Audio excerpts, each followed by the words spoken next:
So a buddy of mine actually has a little problem too. Apparently, relationship problems are pretty common for this age group. So I'm gonna tackle it right now.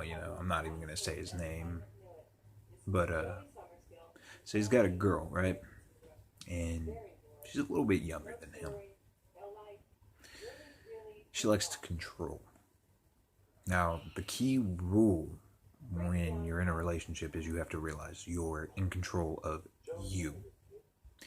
Everything else needs to be discussed, which goes back to the point in the last video. Communication is key to everything. So basically, if he's on his phone, if he's playing a video game, if he goes to the store by himself, any little thing that doesn't involve her 24/7, you know,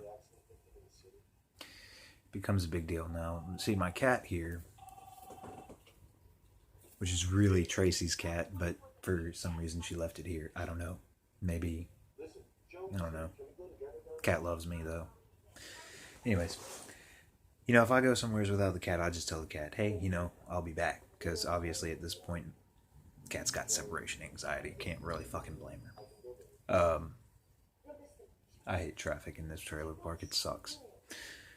But I guess, the bottom line is you can't control somebody when you're in a relationship. You have to let them do what they want. And if it breaks the relationship, it breaks the relationship. It just means they weren't the one. Does that mean that you still shouldn't discuss it? No. My favorite one. If guys have female friends, especially before they're in a relationship, do you reserve the right to tell them, I don't want you having female friends? Well, you can say that all you want. But the fact is, he's got to have friends. You're entitled to have friends. You're entitled to have friends of the opposite gender. It's pretty normal.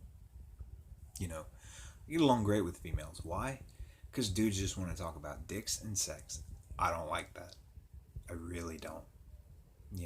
26 years old, dude, I'm honestly ready to settle down. My friend's kind of the same way. He's ready to settle down. He's a good guy. But at the end of the day, you can't sit here and say, no, you're not having female friends. No, you're not going to play video games. No, you're not going to sit here and text on your phone. No, you're not going to watch what you want on TV. It's going to be me, me, me, me, me. Not healthy. Not healthy at all. What you need at that point is you need to go to counseling and assess. Maybe you don't even need to go to counseling. You just need to assess why you feel that you have to be in control. Who hurt you? Did you process that hurt? I know people that jump from person to person after a failed relationship. Again, big no-no. Why? You don't have time to process. If you don't process, all that baggage is going to bleed on somebody else, which is a huge thing. You can discuss that and discuss that and discuss that. That next person down the line is going to get that baggage. And that's not right. You don't give somebody the baggage of your failed relationships because you didn't take the time. You can't do it. I'm not going to touch on religion or anything because he's trying to find a religion. He's trying to find something to hold on to because it's very hard times. And in fact, if you guys heard it ring, that was him messaging me. I love helping people. It's my thing. Unfortunately, it doesn't pay the bills. But I guess my thing is, healthy communication will always be the key to a successful relationship. It will not always save a relationship because, in fact, communication is not one of the top two things that people break up over. The top two things are money and sex. Somebody's not giving it. Somebody's giving it to the wrong person. Somebody's spending money that they shouldn't. Look at me. I spent money on video games and, we had 2 kids. Yeah, we had plenty of money. Yeah, the bills were paid. Didn't really need to be spending money on video games, especially at 26 years old. It's cool to have hobbies. Great to have hobbies. Video games, nah. $60 a pop, especially. Like if they were on sale, like bought Tracy a Super Mario game one year. I think it was last year. It was like 2 something. I hated it. I really did hate the game, but again, it wasn't for me. It was for her. I got her a Kirby game. $20. Maybe it was actually a little bit less. I don't remember. Point is, if it's cheap, go ahead. If all your bills are paid, go ahead. Spoil yourself. Spoil your partner. Spoil your kids if you've got kids. I know it sounds like I'm rambling, but it's like there's so many things that people don't take into account in relationships. Money, always pay your bills. Set some aside. Always save. You don't want to end up how I was. I got absolutely nothing. She took a lot of money. A lot of the time she said it was for the boys. I don't fully believe it, but I'm also good with math, so I can validate that in my head. She needed money for herself. Understood. Cool. Tell me that. Broken promises. Don't ever break promises to your partners, guys. Don't. Again, this goes back to communication. When you start breaking promises, down the hill. Especially if you're doing pinky promises. I don't know too many adults that do that. Tracy really got me into it. Our old roommate Sue got me into pinky promises. It's really weird. But, take time for yourself. Always.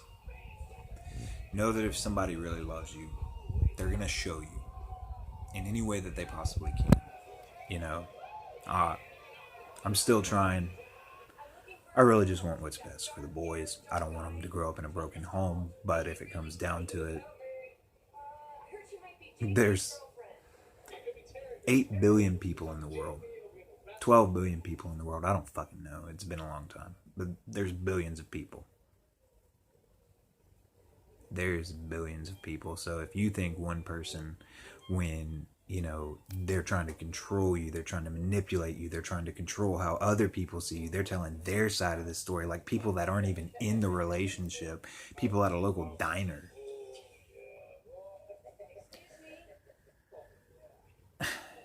It's toxic behavior.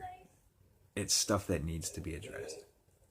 My last tip that I give you guys, and this is coming from the heart because everybody could use somebody to talk to. Definitely, if you feel like something's weighing you down, talk to somebody. Go to counseling. If you've got PTSD, if you've got, postpartum depression, I know that's a thing after just having a baby. This stuff really messes with your head. I've got bipolar and depression and anxiety, and let me tell you, man, it busts my balls every day. Every day it's a fight.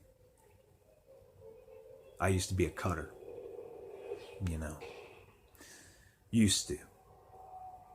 I don't do it anymore because now I have 2 boys and the rationalization has hit me, especially since they're not here right now. Like one day I'm going to have to explain why there's so many scars on my body.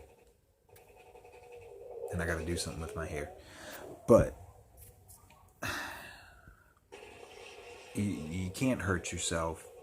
And if a relationship is truly causing you to hurt yourself, and the other person's not willing to change, period, even if you walk out of the door, it's time to leave that person. Now, if that person is trying to change, there are limits to that. And I'd say be careful. But just know that people can change, guys. People can really change in the pit of who they are. And when they get to a point where they realize that they don't have to prove it to Tom, Dick, and Harry that weren't even part of a relationship, that's when you know that person has hit a high point and they realize what they are worth. So just, like I said, guys, if you ever need someone to talk to, find someone to talk to. Find your best friend. Find somebody. God bless y'all.